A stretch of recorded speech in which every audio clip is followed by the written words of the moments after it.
Hello class, I want to take this opportunity to welcome you to KIPS Technical College and also to congratulate you and also to thank you for choosing KIPS as your preferred center for online training. On our end, what we are going to ensure that at least we facilitate you, we support you with the necessary resources as well as knowledge that you would need to ensure that at least you pursue and you achieve whatever you wanted to achieve so far as this course is concerned. Away from that, I'm Kennedy Mwamba and I'll be taking you in data center technology. And the center technology is just one of the units that is taught in computer engineering, and in this case it is found under at level 6. So I know you are level 6, almost a finalist in this particular course, diploma in computer engineering, and it's a very enjoyable kind of unit, which of course is going to expose you to a lot of things that you are going to realize that are trending so far as the ICT is concerned in the current market. So of course we are going to have assignments, we're also going to have cuts, end of semester exams. So I expect you also to keep yourself on toes and of course support me as I support you to achieve your career. So with those few remarks, I want also to welcome you now to our unit, data center technology. So basically under the data center technology, we are going to look at the introduction in data center technology. So here it is basically dealing with data and technology. So of course data are always defined as raw facts, something that has not been processed. Remember, in computer environment you normally say that data has to be processed to get information, and therefore that information can be used now to be able to make some decisions in business environment or in organization. It supports management or managers in terms of what kind of decisions they make and at what particular time. So away from that, for this particular data to be made available or to be preserved in one way or the other to be used in future, for example for future references in a specific business environment or in an organization, therefore we need to find what are the technologies that are going to help us to be able to manage this particular data. It's more of data management, because one, I have the data, then the moment I have the data, how am I going to secure this particular data? How am I going to ensure that this data is available to the individuals who specifically need that particular data for use? And again, how am I going to ensure that this particular data can be saved or can be preserved and accessed maybe in future for reference purposes or for further use? So that calls for technologies. These are the technologies that now we are going to use. We are going to discuss what are these technologies that we are going to use so far as the data is concerned. And data center now is that the central repository of data. A repository of data, that is where the data is actually contained, or where the data is actually being managed. Let me use the word manufacturing in quotes. That is the exact point or place where the data is actually concentrated on. So when it comes to data center technologies, let us look at all the technologies that are going to help us now to deal with the data.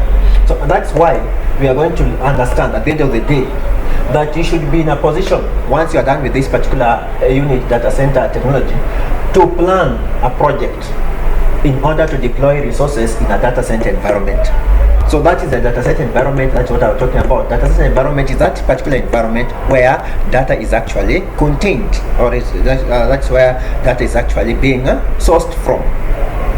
So, but now there are certain resources, especially the ones that supports the data center environment. So when you have a project, maybe it could be a business project, and therefore this particular project has a series of activities and resources that it actually needs for it to be realized or for it to be implemented. Then of course those resources of the project, activities of the project, together with the so-called people or manpower who are going to handle that particular project, all that information is in form of data, and therefore it should be kept in a data center environment. And when it's in data center environment, it should be in a secure manner, such a way that at least it can be guaranteed for safe or security. Then away from that, through after planning all the project, because of course project needs to be planned. You cannot initiate a project without proper planning.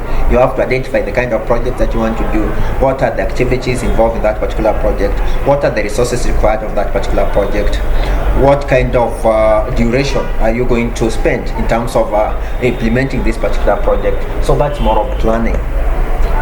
But away from that, you're also going to realize that you need to understand also, or to come to know how to be able to come up with architecture of an enterprise network. Remember, network is playing a very major role so far as distribution and access of this particular data is concerned from that particular data center. So the only way to enable people to access that particular data and to use it is through the network. So we need to come up with a better network enterprise to ensure that this particular data that you are talking about can be accessed remotely or in any other place by different people who are actually allowed to access. Remember, data cannot be accessed by any other person, of course. So we expect that there are certain people who have been given the privileges to access and to use that particular data. But again, you need to appreciate that the world is somehow very, very it is more of a in form of a global village. Let me call about it global village because of the internet and the network. So by calling it a global village, it means that now we have the so-called network enterprise that is going to make sure that all those resources appears like it is just in within our locality, but in the actual sense it is not within our locality. So that's more of an enterprise network. Come up with a better network enterprise to be able to handle the data. Then of course you are going to realize that you are going to benefit in terms of understanding how to manage data center security. But security is a very big concern so far as data and information is concerned.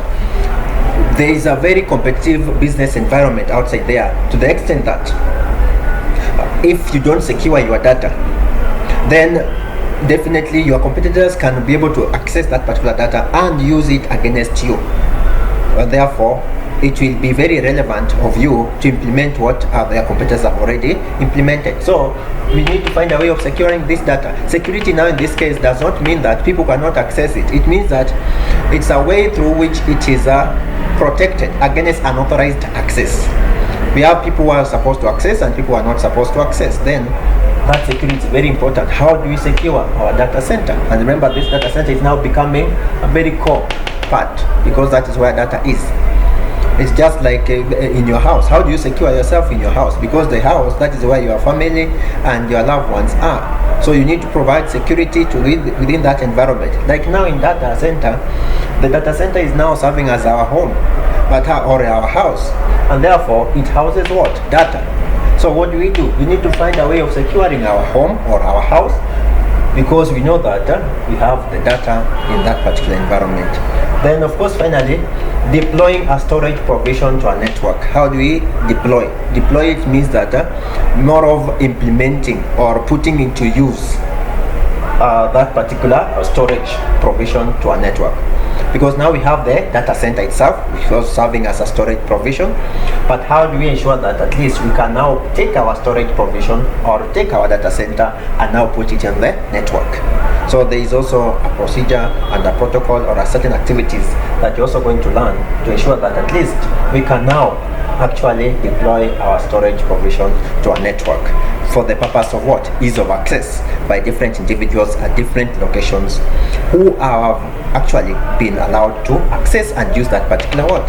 Data. So with those few remarks, I just want to highlight on the fact that if you really concentrate and you read, you understand these particular concepts, you play the videos, you play the audios, you attend the Zoom classes, you are going to realize that this subject itself, data center technology, is going to expose you to more of things that are currently taking place in the ICT environment. So with those few remarks, I want to call it a day, and of course wish you a good day, and also promise that actually we are going to learn more from this particular unit.